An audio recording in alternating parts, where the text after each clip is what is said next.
श्री स्वामी समर्थ। तुम्हा सगळ्यांच्या आपल्या स्वामी सूत्र चॅनलवर मनापासून स्वागत। स्वामी भक्त हो, आज पुन्हा एकदा तुमच्यासाठी नवीन व्हिडिओ घेऊन आली आहे। व्हिडिओच्या माध्यमातून नवीन माहिती आपण जाणून घेणार आहोत। बघा, आजची जी माहिती असणार आहे ती खास संकष्टी चतुर्थी निमित्त असणार आहे। उद्या 17 जानेवारी 2025 रोजी आहे संकष्टी चतुर्थी आणि ही जी चतुर्थी आहे ती इंग्रजी कॅलेंडरनुसार जे नवीन वर्ष सुरू झालेलं आहे त्यातली पहिली असणार आहे। त्यामुळे या दिवशी केलेल्या सेवा, केलेले उपाय निश्चितच आपल्या वाट्यातील जे काही विघ्न आहे ते दूर करण्यासाठी आपल्याला मदत करणार आहे। तर व्हिडिओ शेवटपर्यंत आवर्जून ऐका। जशा पद्धतीने उपाय आणि सेवा सांगितलेले आहे ते करण्याचा प्रयत्न करा। जितके उपाय करणं शक्य होतं आवर्जून तितके करावे, पण अगदीच आपल्याला काहीही करणं शक्य झालं नाही, जसं की सुतक आहे, मासिक धर्म आहे, तर तुम्ही नामस्मरण केलं तरीही चालणार आहे। ओम गण गणपते नमः असा मंत्र म्हणून जर आपण गणपती बाप्पांचं स्मरण केलं तर निश्चितच त्याचा लाभ देखील आपल्याला पाहायला मिळतो। तर चला जाणून घेऊया आता आपल्याला उद्या उपाय कुठले करायचे आहे। तर सगळ्यात अगोदर गणपती बाप्पांच्या मूर्तीवर आपल्याला अभिषेक करायचा आहे। अभिषेक करताना तुम्ही गणपती अथर्व शीर्ष 21 वेळेस, 11 वेळेस किंवा कमीत कमी 1 वेळेस म्हणायचा आहे आणि पंचामृताने अभिषेक घालायचा आहे। आणि हे जे तीर्थ आहे ते घरातील सगळ्या सदस्यांना प्यायला द्यायचं आहे। याने आपल्याला दीर्घायुष्य प्राप्त होण्यासाठी मदत मिळते, मुलांची बौद्धिक क्षमता वाढण्यासाठी मदत मिळते। गणपती बाप्पा म्हटलं तर बुद्धीचे देवता आहे, त्यामुळे हा उपाय किंवा ही सेवा आपण आवर्जून करावी। असंही जर दर बुधवारी आपण ही सेवा केली तर निश्चितच त्याचे सकारात्मक बदल लवकर आपल्या घरात दिसून येतात। पण प्रत्येकाला एवढा वेळ नसतो, त्यामुळे चतुर्थीच्या दिवशी तरी आवर्जून या गोष्टी आपण करायला हव्या।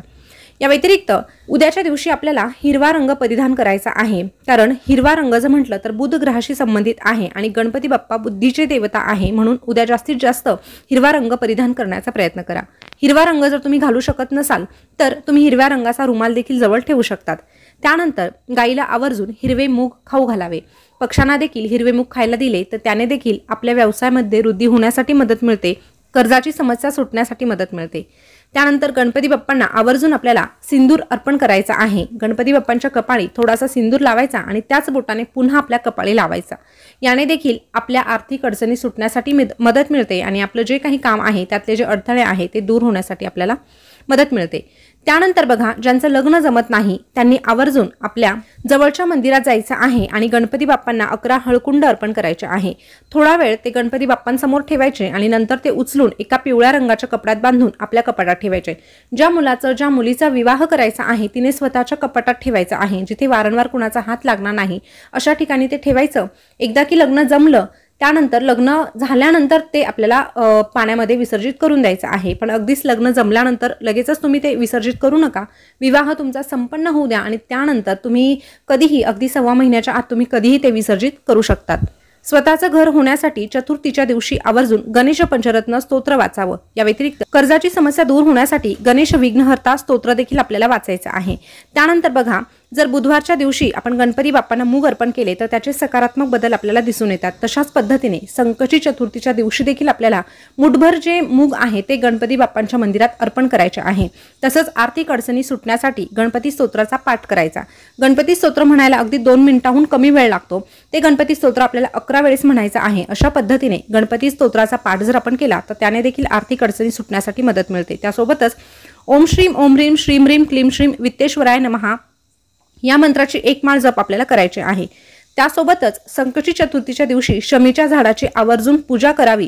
त्यासोबत पौष महिना सुरू असल्यामुळे आपल्याला आपण जे काही मोदक बनवतो त्यामध्ये थोडेसे तीळ टाकायचे आहे। बघा, पौष महिन्यातच आपण हा जो नैवेद्य आहे तो करतो, त्यामुळे ह्या नैवेद्याला खास असं महत्त्व आहे। त्यामुळे आवर्जून त्या नैवेद्यामध्ये तीळ टाकण्याचा प्रयत्न करा। इच्छापूर्तीसाठी गणपती बाप्पांना आपल्याला दुर्वा अर्पण करायच्या आहे। त्या कशा पद्धतीने तर 11 जुड्या, 21 जुड्या आपण अर्पण करू शकतो। एका जोडीमध्ये 11 दुर्वा जर घेतल्या तर तुम्हाला अशा पद्धतीच्या 11 दुर्वांच्या 11 जुड्या अर्पण करायच्या। 21 घेतल्या तर एका जोडीमध्ये तुम्हाला 21 दुर्वा घ्यायच्या आणि अशा पद्धतीने 21 जुड्या अर्पण करायच्या। तुमची जी इच्छा मनोकामना आहे ती गणपती बाप्पांना सांगायची आणि त्या दुर्वा अर्पण करायच्या। त्यानंतर बघा, आपल्या वाट्यातील अडथळे दूर व्हावे असं वाटत असेल तर खोबऱ्याचा छोटासा तुकडा घ्यायचा किंवा वाटी छोटीशी असेल तर ती घ्यायची आणि त्यामध्ये कापराच्या वड्या टाकून ते प्रज्वलित करायचं। त्यासोबतच मंगलमूर्ते विघ्नहरा दुरित नाशना कृपा करा हा मंत्र म्हणायचा आहे। याने देखील आपल्या वाट्यातील जे काही विघ्न आहे ते दूर होण्यासाठी मदत मिळत असते। त्यानंतर आर्थिक समस्या सुटण्यासाठी आवर्जून आपल्याला गणपती बाप्पांच्या पूजेमध्ये 2 किंवा 1 सुपारी ठेवायची आहे। त्या सुपारीची पूजा करायची आणि ही जी सुपारी आहे ती लाल कपड्यामध्ये बांधून आपल्या तिजोरीत ठेवायची किंवा जिथे आपण पैसे ठेवतो त्या ठिकाणी ठेवायचं। याने देखील आपल्या आर्थिक समस्या सुटण्यासाठी मदत होते। आता आर्थिक समस्या सुटण्यासाठी आपल्याला कष्ट करायचे, पण त्या कष्टांमध्ये जर आपल्याला यश मिळत नसेल तर गणपती बाप्पांची आपल्याला मदत घ्यावी लागते। त्यासाठी आपल्याला हा उपाय करायचा आहे।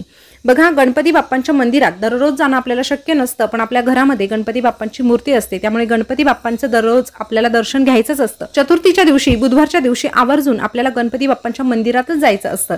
मंदिर म्हटलं तर प्रत्येक गावामध्ये गणपती बाप्पांचं मंदिर असतंच। थोडीशी तसदी आपल्याला घ्यायची आहे आणि गणपती बाप्पांच्या मंदिरात जाऊन तिथे दर्शन घ्यायचं। याने देखील आपल्या अनेक समस्या सुटण्यासाठी मदत मिळत असते। त्यासोबतच बघा, संकष्टी चतुर्थीच्या दिवशी गणपतीला तीळ आणि गुळापासून बनवलेल्या वस्तू अर्पण कराव्या। यामुळे तुम्ही गुळाचे लाडू बनवू शकता, तिळाचे लाडू बनवू शकतात, चिक्की हे देखील आपण प्रसाद म्हणून अर्पण करू शकतो। परंतु अशा पद्धतीचा नैवेद्य जर आपण अर्पण केला तर त्याने देखील गणपती बाप्पांची कृपा आपल्यावर होण्यासाठी मदत मिळते। त्यासोबतच ओम गण गणपते नमः या मंत्राचा 108 वेळेस आपल्याला जप करायचा आहे। घरात करू शकतात, पण मंदिरात जर केलं तर त्याने देखील आपल्याला विशेष असे लाभ दिसून येतात।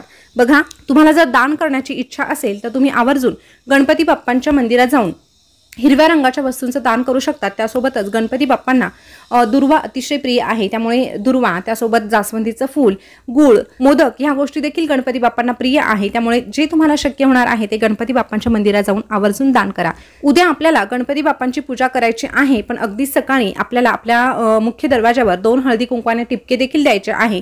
रिद्धी सिद्धीच्या नावाने जर आपण अशा पद्धतीने छोटासा उपाय मुख्य दरवाजावर केला तर त्याने देखील रिद्धी सिद्धीचं आगमन होत असतं। त्यासोबत शुभ लाभ हे देखील लिहायचं आहे। अशा पद्धतीने जर आपण पूजा केली, सकाळची सुरुवात केली तर याने देखील गणपती बाप्पा आपल्या घरामध्ये कायमचं वास्तव्य करत असतात।